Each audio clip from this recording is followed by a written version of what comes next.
আপনার সময় আপনার সন্তানের সবচেয়ে বেশি প্রয়োজন আপনাকে। আপনি তাকে হাতে ধরে ধরে ইসলাম শিখাতে হবে, আপনি তাকে হাতে ধরে ধরে তাওহীদ শিখাতে হবে। সম্মানিত অভিভাবকগণ, একবিংশ শতাব্দীর এখন আমাদের সবচেয়ে বড় চ্যালেঞ্জ হচ্ছে আমরা আমাদের সন্তানদেরকে তাওহীদবাদী সন্তান হিসেবে গড়ে তোলা। আপনার আর কোনো চ্যালেঞ্জ নেই, বিশ্বাস করেন। আপনি যদি চিন্তা করেন আপনি পার্ট টাইম জব করে আপনার সন্তানের জন্য আলাদা আরেকটা টিউটরের ব্যবস্থা করবেন, আপনি ভুল করছেন।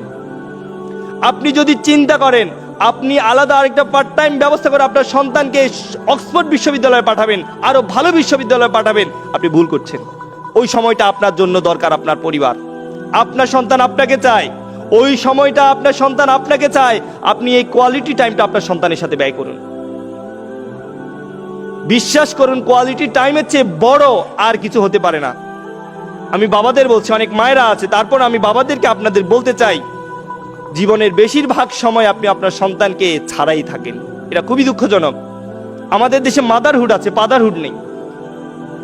আপনি যারা বৃদ্ধ আছেন তারা একবার চিন্তা করুন তো, আপনার সন্তান আপনার সাথে যতটুকু সময় কাটায় তার মায়ের সাথে তার চেয়ে বেশি সময় কি কাটায় না? কাটায়। একজন বৃদ্ধা মহিলা যদি মারা যায়, তার হাজবেন্ড যদি পৃথিবীতে বেঁচে থাকে, এই বৃদ্ধার জন্য জীবনের বাকি সময়গুলো কাটানো অনেক কঠিন। কিন্তু একজন বৃদ্ধ যদি মারা যায়, তার স্ত্রীর জন্য বাকি সময়টা কাটাতে কঠিন হয় না, কারণ তার সন্তানরা তার পাশে থাকে। কিন্তু একজন বৃদ্ধ মানুষ কোথায় থাকে? আলাদা একটা রুমে। কেন? কারণ আপনি আপনার সন্তানকে সময় দেননি। আপনার সন্তান অফিস থেকে এসে কি করবে? তার স্ত্রীর সাথে সময় কাটাবে, আপনাকে অনুভব করবে না। কেন অনুভব করবে না? তার জীবন অনুভব করার মতো সময় আপনি দেননি। আপনি তার জীবনে টাকা দিয়েছেন, আপনি তার জীবনে ভালো একটা জামা দিয়েছেন, আপনি তার জীবনে একটা ভালো সম্পদের ব্যবস্থা করেছেন, কিন্তু আপনি তার জীবনের কোয়ালিটি টাইম দেননি। এই কারণে আপনাকে সে অনুভব করেন। যারা প্রবাসী আছে তারা তো আরো বেশি দুর্ভাগা, জীবনের বেশিরভাগ সময় মায়েদের সাথে কাটায়।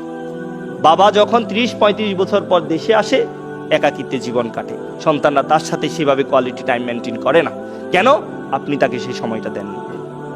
সম্মানিত অভিভাবকগণ, আপনাদেরকে আমি অনুরোধ করে বলছি, সন্তানের সাথে কোয়ালিটি টাইম এনজয় করুন, সন্তানের সাথে বেশি সময় কাটান। 10,000 টাকা যদি আপনার প্রয়োজন হয় জীবনে, আপনি 8,000 টাকা ইনকাম করুন, ওই 2,000 টাকার সময়টা আপনি আপনার সন্তানকে দেন। আপনার যদি 20,000 টাকার প্রয়োজন হয়, আপনি 5,000 টাকা বাদ দিয়ে দেন, ওই 5,000 টাকার সময়টা আপনি আপনার সন্তান এবং স্ত্রীকে দেন। দেখবেন শেষ জীবনটা আপনি সুখে কাটাতে পারবেন ইনশাআল্লাহ। তাই আপনি আপনার সন্তানের সাথে কোয়ালিটি টাইম এনজয় করুন।